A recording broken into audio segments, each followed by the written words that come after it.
it's important because the master is trying to, on one hand, give these disciples the confidence and charge to go out and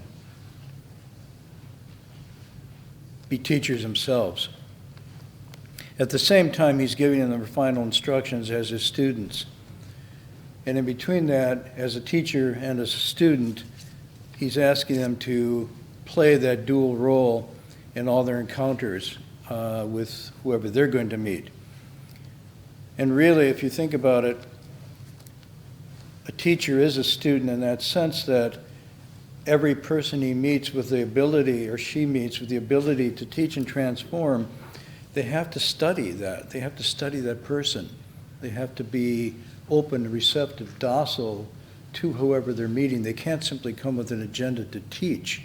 They also have to come, first of all, with a sensibility to learn, to be receptive to. And so they're constantly in a teacher-student back and forth. And at the same time here, he's also saying, although I'm not passing on formally the robe and the bowl, which are these symbols, all of you are going to get now the substance of what I have. And so, although this is taking place in the Tang Dynasty, it is so relevant to people who want to cultivate today. I mean, this is really at the heart of the teaching, and it's really straightforward. We're looking at the bottom. He says, all of you good and wise advisors. You notice right from the beginning to the end, he keeps referring to them as his good and wise advisors. No matter what audience he's talking to. He says, each of you, clear your mind, listen as I explain the Dharma. If you wish to realize perfect wisdom, then he says he gives these two teachings, or called the single mark samadhi. You must master the single mark samadhi and the single practice samadhi. I may not get my tones right, so if I don't, please correct me, but the single mark is yi xiang, right? Sanmei. And then the single practice is yi xing, sanmei. Yi xing. Second tone? Yeah, xing. Xing. So yi xiang, sanmei, and yi xing, sanmei. Similar, related, but it's interesting that they both share something. They both share this idea of samadhi, and they both share a singleness. And by singleness, he means not necessarily one practice like sitting meditation or bowing or recitation or memorization or devotional. The singleness has to do with the total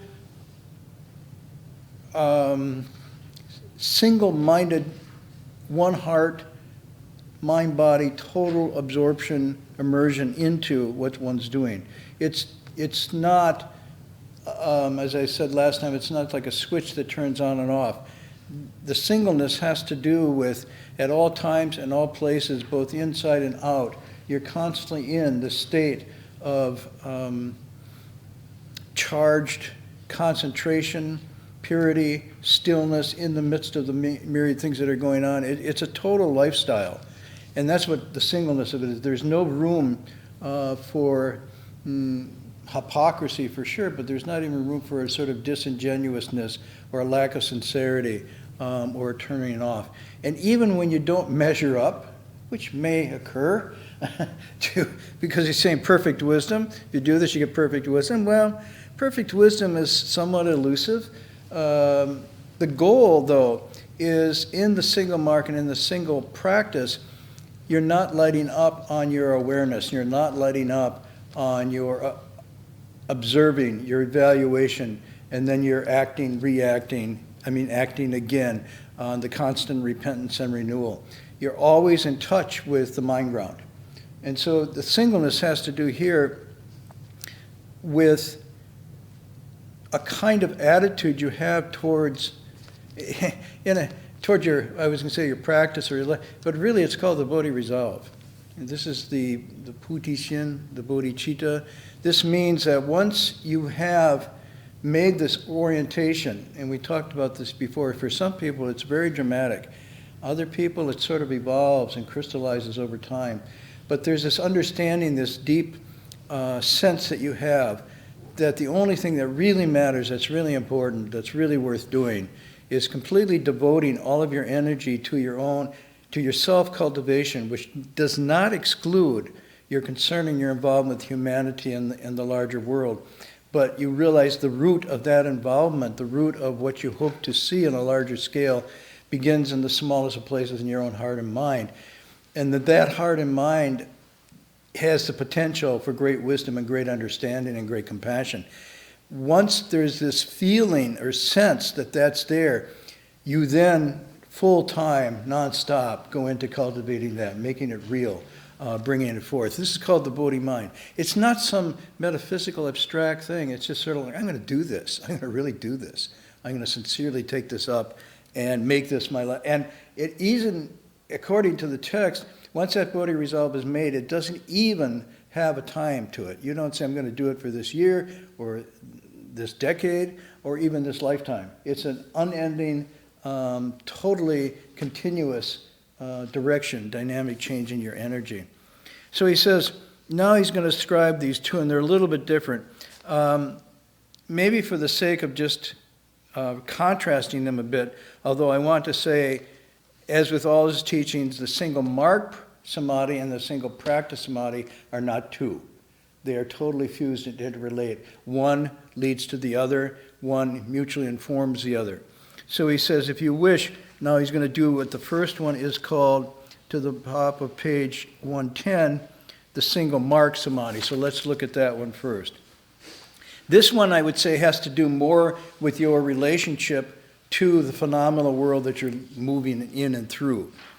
And he uses the word xiang here, which means, we went through this, mark, characteristic, appearance. It's a visible, sometimes tangible, characteristic or distinctive feature of something that's apprehended through the senses, eyes, ears, nose, tongue, body, largely. And so he says, these he calls appearances. We translate as appearances as a general category for all these phenomena. If you do not cling to, attach to these appearances wherever you are, do not become attracted or averse to them, neither grasping nor rejecting. So this is the first thing. He's just saying, you see them, you're aware of them, you observe them, otherwise you wouldn't be alive.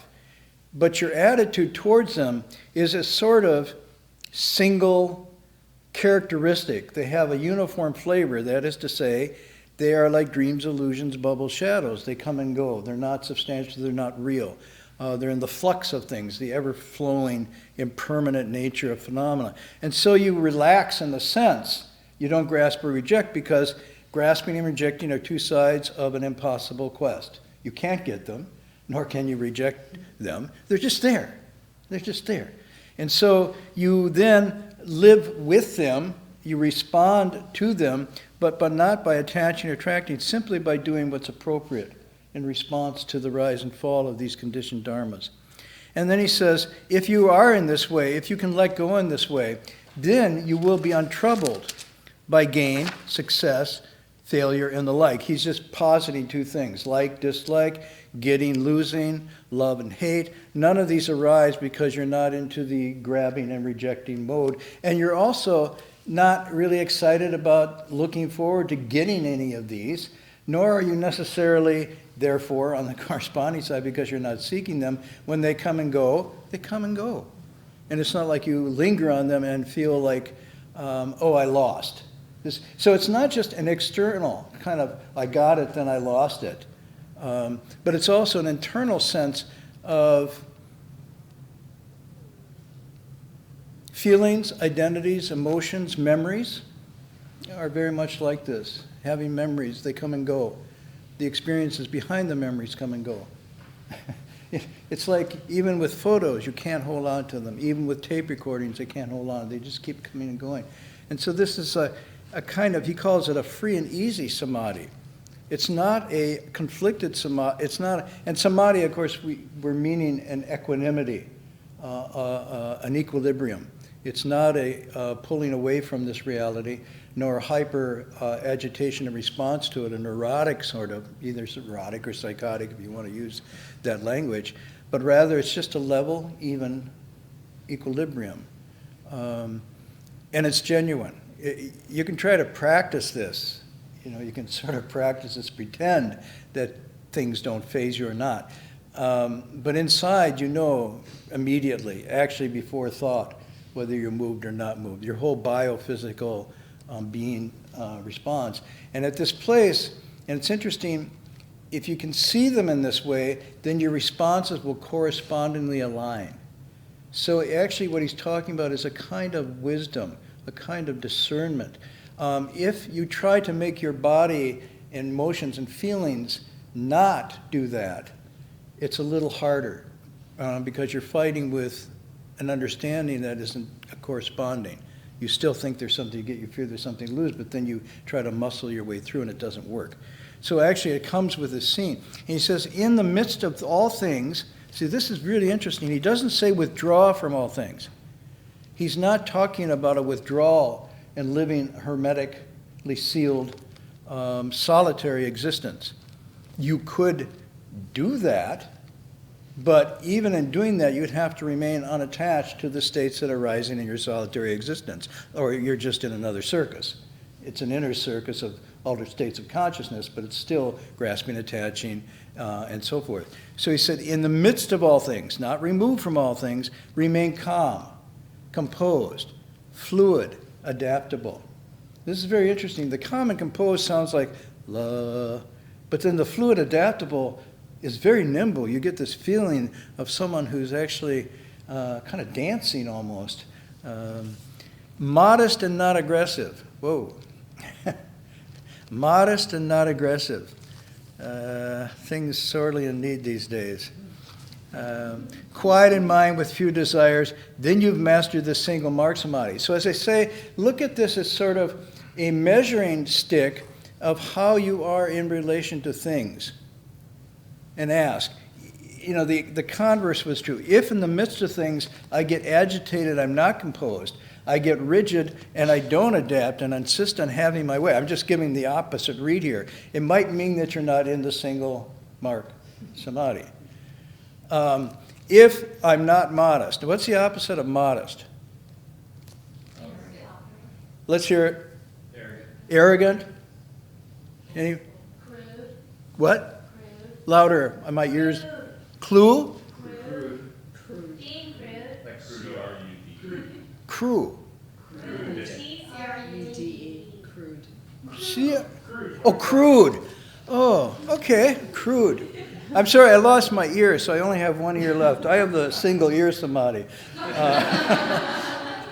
Crude. Yeah, arrogant, overweening, pride. Gregarious?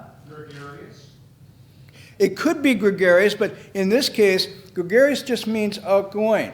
So if it's a gregariousness to build up your entourage and your image, then it's a kind of immodesty. But if it's a gregarious, like I would say like Guanyin Bodhisattva is a gregarious. 1,000 eyes, 1,000 hands, help and support living beings everywhere. That's engaged. That's pretty gregarious. However, it's not like 1,000 hands, 1,000 eyes, and 1,000 vows, help and support living beings everywhere. Hey, do you see what I'm doing here? Like I got all these eyes and ears and I'm helping, supporting. Let's hear it for me. That's not modest. Now, the aggressive means you're fighting, and this can be very subtle. It can be an actual physical, violent force. It can be social fighting. What's social fighting? You don't throw any blows. You don't stab. You don't shoot. Pettiness. Huh? Being petty. How being petty? I don't know. Girls have their own way of being petty. Well, Gossiping. in this case, I have to stand up for it's a universal quality. Girls, you said? They don't have a monopoly on this. Pettiness is everywhere. I'm sorry. Manipulation, coercion. What's that? Manipulation. Manipulation. Coercion.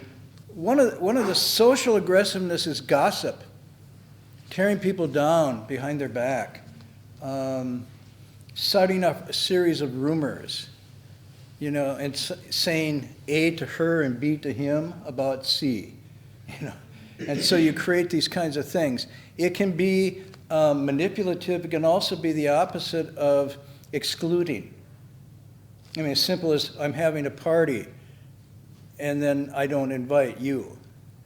This is kind of aggressiveness. It's a passive aggressive, but it's still aggressive. And so you have to look at the subtleties of what he means by aggressive. It could be outright warfare, but it can be as subtle as in your mind constantly competing with someone to beat them at something. Delighting when they fail, the schadenfreude, but then kind of enjoying their loss, and at the same time not enjoying or not relishing when they have victory. The opposite of what's called sympathetic joy, enjoyment at other success. This can be very subtle, the aggressiveness. Argumentative, just for the sake of being argumentative. And he says, quiet in mind with few desires. And I was going to say a little bit about this because it seems as if this is one case where you can work both ends. If you have, the Avatamsa calls this samadhi, by another phrase they call it pingdang xing, level equal mind. Also, iche pingdang xing, the mind of the level equality of all dharmas, iche fa pingdang xing. So what it means is that towards all phenomena, you see them pretty much the same. This is called, in another part of the text we translated as, all dharmas are of a piece. And in English, this means have a kind of sameness about them. And the sameness doesn't mean that they are literally the same, because there's all sorts of different sights, sounds, and tones. But in your mind, they're just momentary phenomena. They're manifestations of causes and conditions. And therefore, you have a kind of evenness about them. You don't go up and down regarding them. So that level equality, when you get there, then what is trishna, which is thirst or craving, modifies down to just become basic fulfilling of needs. So that's why the texts say when the person like is hungry, they eat. When they're tired, they sleep. And when they need to put on clothes, they do so without leaving this. Meaning it's not driven by greed or wanting to impress or look good. It's simply, I do what I need to stay in the middle of my equilibrium. Not too much, not too little. My teacher had that verse, if you're too fast, you'll trip, too slow, you'll fall behind, not too fast, not too slow, get there right on time. And he said this is regarding food as well. Too much, you'll get sick, too little, you get sick, just right is, And he said, although that sounds simple, how many clothes do you need and wear? It's very simple. How much sleep do you need? Just take it. But he said, although it's simple, most of humanity can't do it. It's like, and he started to give examples. How many people take sleeping pills? How many people take downers to go down and uppers to go up? I mean, not following the natural rhythms. I myself, probably twice a year, go through my closet and wonder where all these clothes came from. I don't know how they got in there. I'll come home from Costco and say, oh my gosh, it just jumped in the bag. Look at that. And then I put it in my closet, and then I give it away, and 6 months later, it's like a fungus. It just keeps coming back. And it's like, well, and I know somebody did it because on my credit card bill I can see that somebody did this. It wasn't just gifts. But I don't have a conscious memory of it. Maybe I go and I'm in a little this mood or that mood, and I grab something without even thinking. This is not fewness of desires. So the text is saying that if you are in that state of equilibrium, you only will acquire and want and take on what is necessary for your balance. So you can, in a sense, cultivate the fewness through just modifying your needs. Meeting your needs and modifying your greeds. If you do this, fewness of desires can result. A feeling of sustainability, of just being right. It's a wonderful kind of feeling.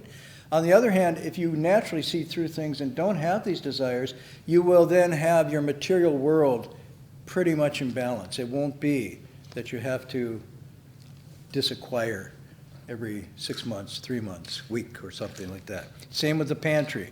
Check the pantry. It's like pantry, clothes, and then what's sleep like? And then you could also say any kind of mood-altering drugs would be not finding that balance point. Yeah. You have a question? And social media. I'm sorry? Nothing. Okay. Nothing. Okay. That's fewness of desires. She says social media. Oh, social media is, Balancing that. how much social media is enough? Is that what you're asking? Or social media in and of itself is already To add into the category. adding what? To add into the category. List of things. You're going to have to go louder. Never mind. She's adding social media to clothes and pantry. Oh, how do you do that? Huh? I'm clueless on this, but if it works for you, go for it. This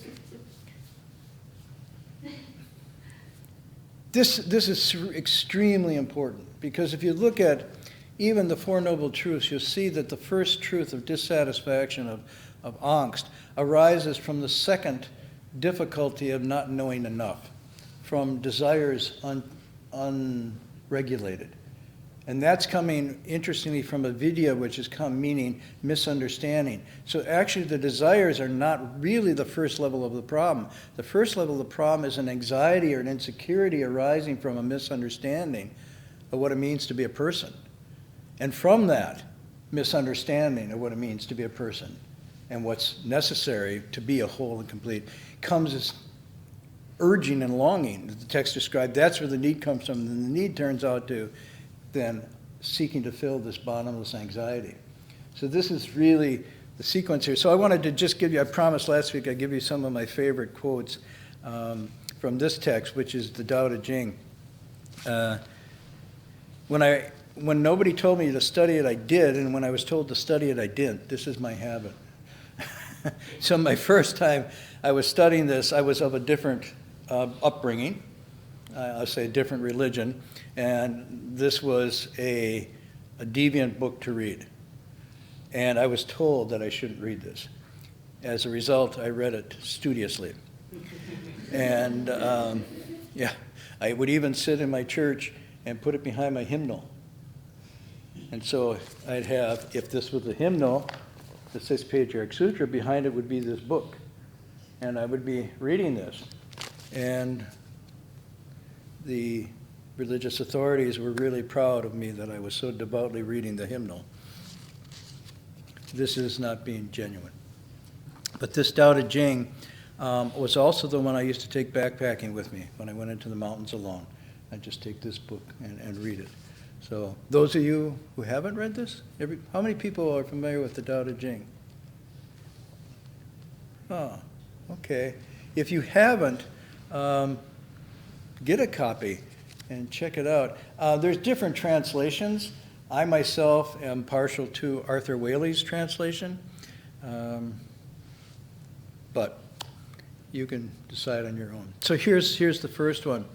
This first one he gives, he's talking about appearances and getting caught up in appearances. But he uses it as color, sounds, and taste. These are the appearances. And basically this is a quote: "The 5 colors confuse the eye. The 5 sounds dull the ear. The 5 tastes spoil the palate. Excess of hunting and chasing makes the mind go mad." Now you might think he's talking about hunting animals and so forth. But there's different kinds of hunting and chasing. Anybody want to give some modern equivalents for excessive hunting and chasing? Come on. You have already shopping. Huh? You have already shopping. Yeah, it's called Black Friday, Cyber Monday, Cyber Tuesday, Black Wednesday. I mean, I've been watching, this stuff goes on and on. And they had the pre-Black Friday, which was Gray Thursday or what. I mean, it was like Wednesday it started, and then it just kept going, and it's still going. I open my computer, check my email, and I get these things saying, "Not too late." And I don't need anything, but then I think I need something. Why would they be hitting me with this if I didn't need something? And so you start to salivate, even though you don't need anything. Excessive hunting and chasing makes the mind go mad. There's other kinds of social media hunting and chasing. Okay. Products that are hard to get impede their owner's movements. You have something that's really precious, hard to get, but then you're constrained because you feel like somebody's going to steal it, take it, so you have to hide it someplace. But you hide it someplace, is it really safe? You never know. And so it's like you're impeded by the things that you crave and get. Therefore, the sage considers the belly, not the eye. The eye, meaning the appearance, goes for the substance, not the appearance of things. Truly, he rejects this and takes that. In other words, takes what is necessary for wholeness and completeness and disregards anything else. So this is the first quote I really like. And I'll read one more, and I'm told I have to stop on time tonight. Knowing enough. Okay, this one is really quite good. No lure is greater than to possess what others want. No lure. Do you know the lure? It's used in fishing. Well, it's a fishing lure, of course, but it's also perfume. Perfume are just another kind of hook. Attraction. Attraction, thank you. No attraction is greater than to possess what others want. No disaster greater than not to be content with what one has. No disaster greater than not to be content with what one has. No presage, no sign or omen of evil greater than men should always be wanting more. And then this wonderful line. Truly, someone who has known the contentment that comes simply through being content will never again be otherwise than contented. And again, he's talking about the contentment that comes from fewness of desires. And again, this is an Avatamsaka quote.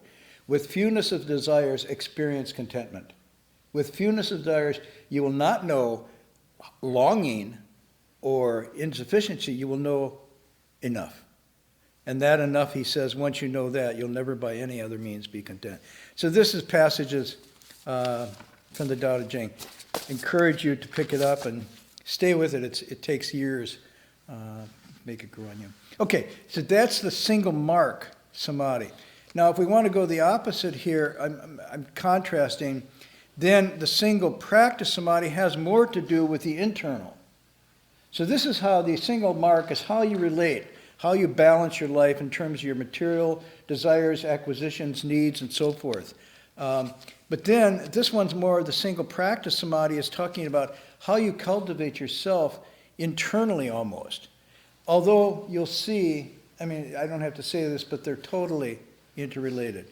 In the single practice samadhi, the single mark samadhi naturally takes care of itself. In the single mark samadhi, you're able then, by quelling desires and appetites, to very easily enter the single mark samadhi. They're not two things. He says, if no matter where you are, whether you are walking, standing, sitting, or lying down, you can maintain a sincere, straightforward, and direct singleness of mind that never leaves the place of awakening, the real Pure Land. This is called the single practice samadhi. Okay, so again, does anybody remember that expression, the place of awakening? It occurs once more in this book that we earlier on. It's literally a translation in our work of Bodhimanda or Bodhimandala, which is literally the place or the ground of awakening. And we render it, sometimes people say that's another expression for a temple or a monastery, or Bodhimanda or Bodhimandala. But in the Sixth Patriarch's teaching, he says the direct mind is the temple or monastery. And so he changes Bodhimanda to a physical place, a temple or a building, to a state of mind. He says the place or the ground of awakening is your own mind. The other place it appears, I think, goes back, if we could, just quickly back to page 46 in an earlier chapter.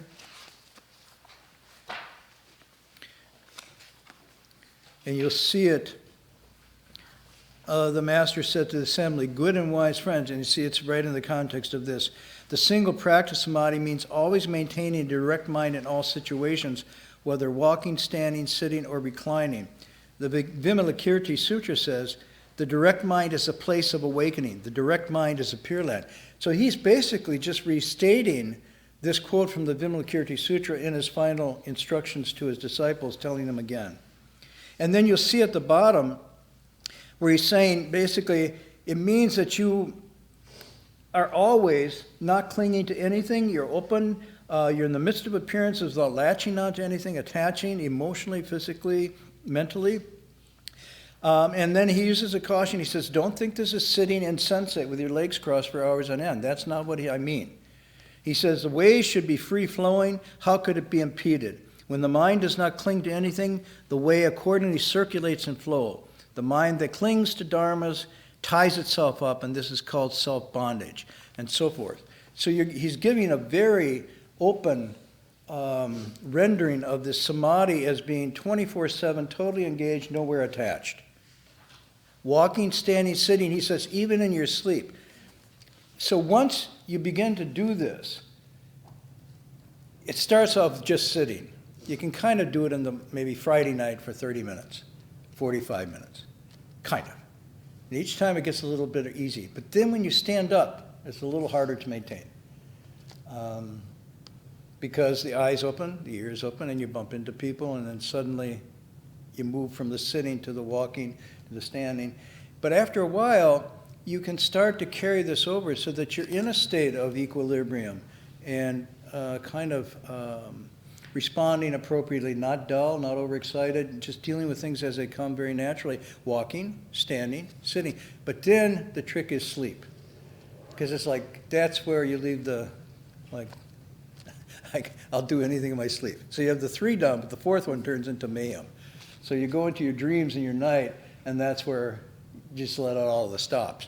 So when you're really cultivating, after a while, you bring that into the dreams, into your sleep. And it's quite interesting at that point because you're aware and awake while you're dreaming. Unlike normally, we're dreaming while we're awake. Like now we think we're awake, but we're actually dreaming. So when you're there, you're dreaming, but you're awake, you're aware of your dream. Anyhow, it carries over, and it gets really interesting. Sometimes you'll find yourself in the middle of your dream reciting mantras or reciting the Buddha's name. And sometimes you'll actually wake yourself up from the dream, enter another dream, but then wake yourself from the dream. So you move around. But it's kind of like it's a new field that you're playing in here because you realize that this too is the mind at work. It's not something else. It's your mind at work. Freud just scratched the surface of this stuff, okay? And so he calls this is a single practice samadhi. And the mind never leaves the place of awakening. What does that mean? That your mind never leaves the place of awakening. That's a really interesting expression. What's the place of awakening?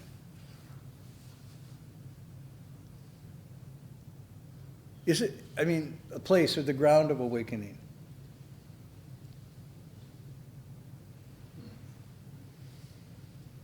It's really, it's not like Shangri-La. He clearly says that's the Pure Land. It's not the Pure Land is where this happens. But with this happens, it creates the Pure Land. It's a reverse. And conversely, if this place of awakening isn't working, there is no Pure Land. Or even if you're in the Pure Land, it'll become the defiled land within a minute of a thought.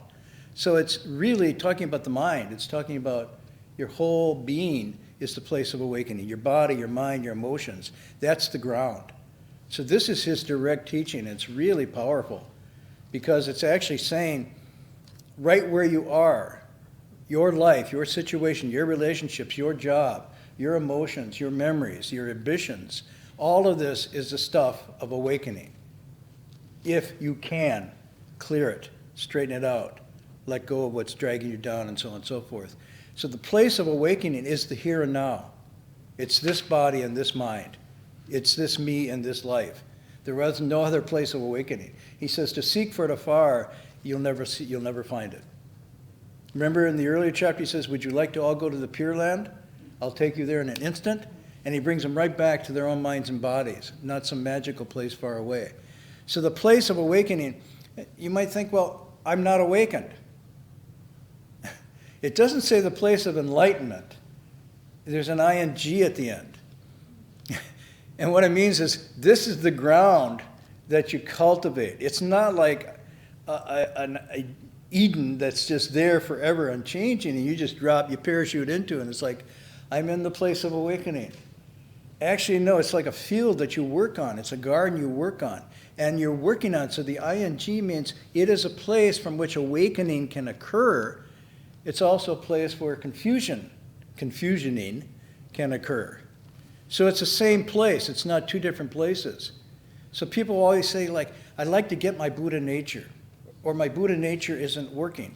The Buddha nature is always, the essential nature is always present and always working. How it's working, whether it's rusty or smooth, whether it's appropriate or inappropriate, it's the same nature.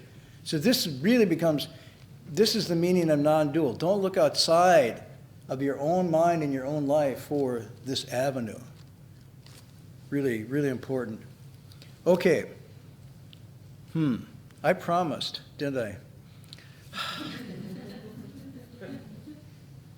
Okay, let me read this last part, and then I will briefly do what I promised last week, because I promised a Shakespeare thing, and as I looked it over, I do think it fits. Okay, let's read this last part, though. It's really inspirational. He goes on now basically to make predictions. He says, someone who masters these two samadhis, anyone who masters these two samadhis, not just these disciples here, anyone in the past, the present, or the future who masters these two samadhis is like earth holding seeds which stored in the ground nurture and grow, mature and ripen into fruit. So it is with a single mark and single practice samadhi. So he's saying, you are the ground. You are the ground. And your ground, if you're doing these, you're holding the seeds then. You've got something that will turn into something. These samadhis are dynamic. They're active. They can flourish if you work on them. So it is with these two practices. My teaching now is like the essential seasonal rains, everywhere falling and moistening the earth. So now he's saying the seeds are there in your practice and your understanding, and the teaching I'm giving you is like nourishment water to cause those seeds to open. Your Buddha nature is like the seeds which sprout and grow when moistened by the rain. Those who get the meaning of my teaching will surely realize awakening. And those who take up this practice will definitely realize this sublime fruit. And I'll do the verse next week. But this is very, very powerful, positive. And you notice what he's saying. He's not saying, believe in me. And he's not even saying believe in the teachings per se, although that is a necessary step. He's saying believe that you have the ability and the potential to realize this, if only you do this right. And so people are wondering about what to do, what I should practice or whatnot. Here's the key, these two, the single mark samadhi, the single practice samadhi, if taken up, will deliver. But they have to be taken up, not just believed in. So he's actually giving a very powerful, predictive statement about these, but only if they're taken up and used. Okay, so now, last week we talked about getting stuck in appearances and performing and so forth. And then you thought of Shakespeare's All the World's a Stage. And as I looked over it, I was going to present it last week and there wasn't time, so we're going to do it in 5 minutes and then we'll be done. It's interesting that this matches one of the definitions of mark or characteristic in the Buddhist sense. Remember I said there's different ways of looking at. There's called the four marks, self, living beings, lifespan, others, and so forth. But there's also the marks of coming into being, abiding, going bad, and gone. Arising, dwelling, decaying, ceasing. These are called marks, and these are four. And we had a long talk about how, in attaching to appearances, we can, at various stages, attach to one of those. Attach to things coming into being and always wanting the new. Attached to things staying where they are, not wanting them to change. Attaching or fearing that things are decaying and going bad. And then an absolute anxiety or fear to the point of aversion and revulsion to the absence, to death. And these are called attaching to appearances, these four things that sort of define all conditioned things. We can attach to them at different stages. And so what he's saying in the midst of marks, don't attach to them. You know and you see and observe the rise and fall, but you're not moved. Positively, you just impartially observe. So Shakespeare is very interesting in this, kind of maps out the 4 stages, but he gives 6 or 7. So he expands them. You can see where he goes with this. Anybody know this, All the World's a Stage? Have heard it before? Let's start. Shakespeare? Do we know what Shakespeare is? Okay. So this is from a play called As You Like It, and I'll read it to you, kind of pausing in between. It starts, Jacques is the narrator of this. He says, all the world's a stage, and all the men and women merely players. So he's saying that the world that we live in is a stage, and we are the actors and actresses. Now, he doesn't mean that literally we're in troops, performing troops. He's saying the whole world is a stage, not just the stage. That's pretty interesting. Next time you go to a party, just think of that. Like, we're players. They have their exits and their entrances. Meaning? Do you know how on a stage you exit and you enter? You're behind stage, putting on your makeup and everything, and then you go on stage and you perform. That's your entrance. And then when it's time to leave, you exit. If you don't exit in a timely manner, there's a cane that comes and pulls you off the stage. But this is referring then, if that's what happens on the stage, what is the world's exits and entrances? Birth and death. It's very Buddhist. Born and dying. We enter, we exit the stage. Okay? And one man in his time plays many parts. So it's not like we play one role. And here he's getting into his acts being 7 ages, is what he says. 7 stages or 7 ages we go through. And he goes through. At the first is, what's the first act? Our first act. Infant. Okay? Mewling and puking in the nurse's arms.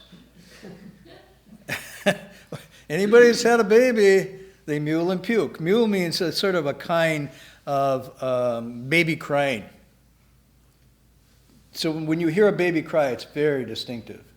It's not like a teenager crying or an adult crying. Baby crying is mewling.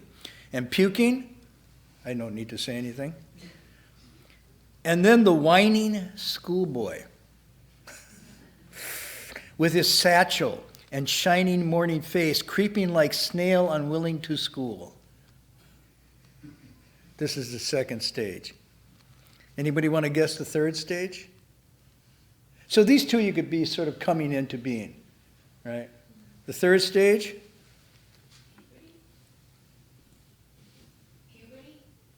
Puberty? Pretty close, actually. And then the lover. Sighing like furnace, with a woeful ballad made to his mistress's eyebrow. This is pretty good, huh? I like the furnace. Sighing like furnace, woeful ballad, playing to the mistress's eyebrow. Then a soldier, full of strange oaths, and bearded like the pard. Pard means like a lion or a leopard, like leopard. So this is the strength of the soldier. Jealous in honor, sudden and quick in quarrel, seeking the bubble reputation, even in the cannon's mouth. Wow. Seeking the bubble, fame, reputation, glory, even in the mouth of the cannon. And then the justice, in fair round belly, with good cape and lined,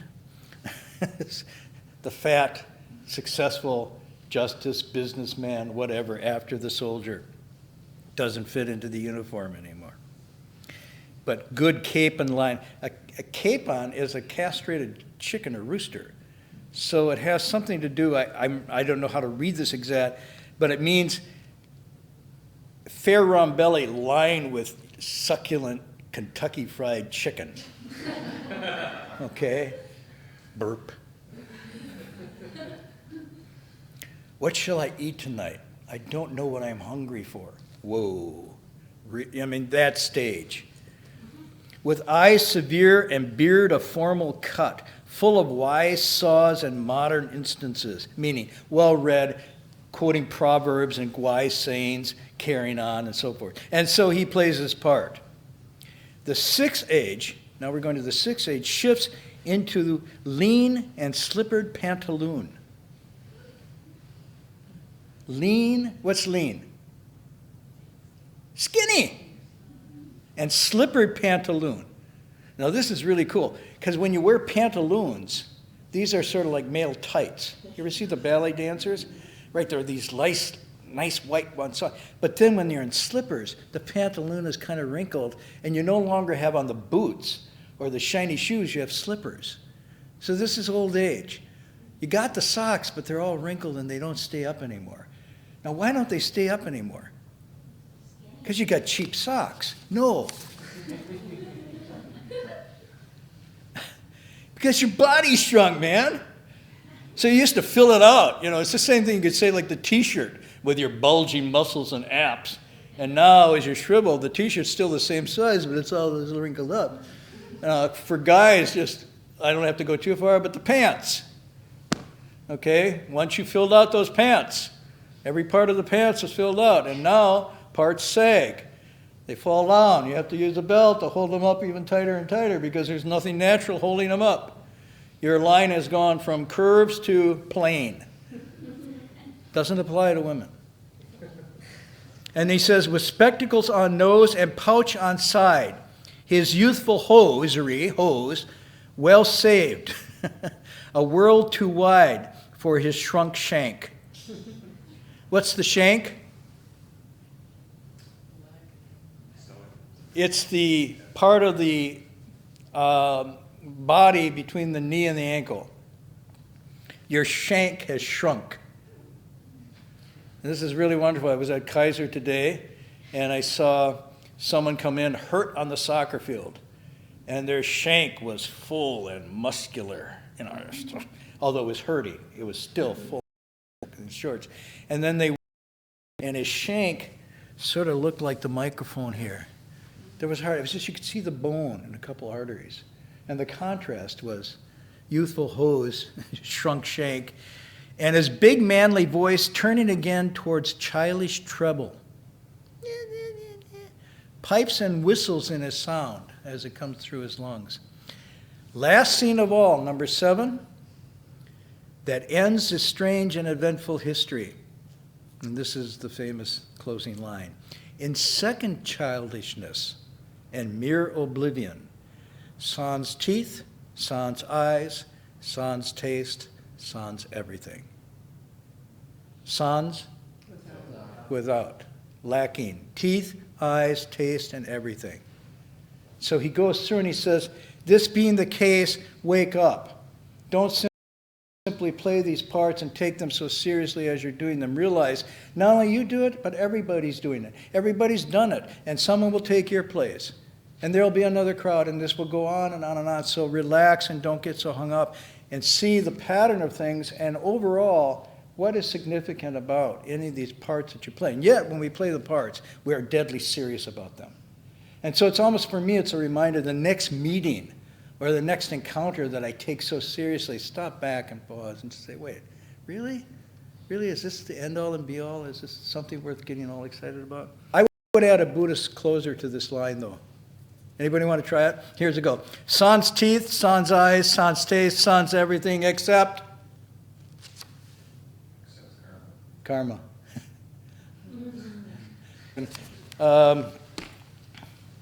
So, announcements.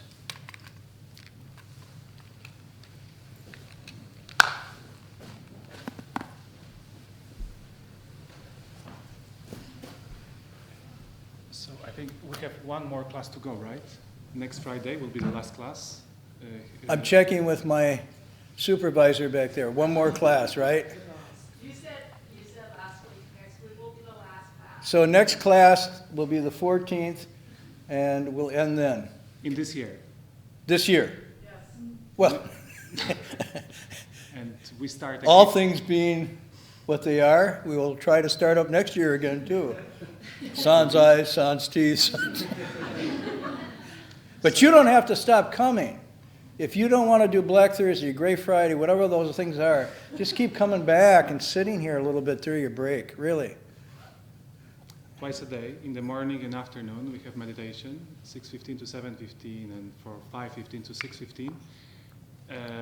Tomorrow, in the morning, 9 a.m., we have kind of traditional practice here that we recite the Universal Door Chapter in Chinese, for those who want to check it out, this opportunity. Later, we have the lunch. And tomorrow, we have also lectures, 7:30 p.m. Dharma Master Jin Foshe will be explain the Infinite Light Sutra, and Jin Chuanshu will give translation and some interpretation as well. And other classes goes as usual. You can find all information berkeleymonastery.org. That's it. Louder. I hear a voice, but maybe I'm hallucinating. Nope, it was last Sunday. I didn't hear it, but that's okay. So Okay, do the transference in English. I think they have Also, something. after class, we invite you all to come back to celebrate another year of a successful year of Friday night meditation. And I guess it's also coincidentally someone's birthday. So there'll be tea and cake and, as we look forward to another year of Friday night meditation. So I think I'm probably the oldest one here. So then I will say, as you are, I once was. And as I am on this birthday, you will be. We'll do the transference. In case you're thinking your birthday's not coming.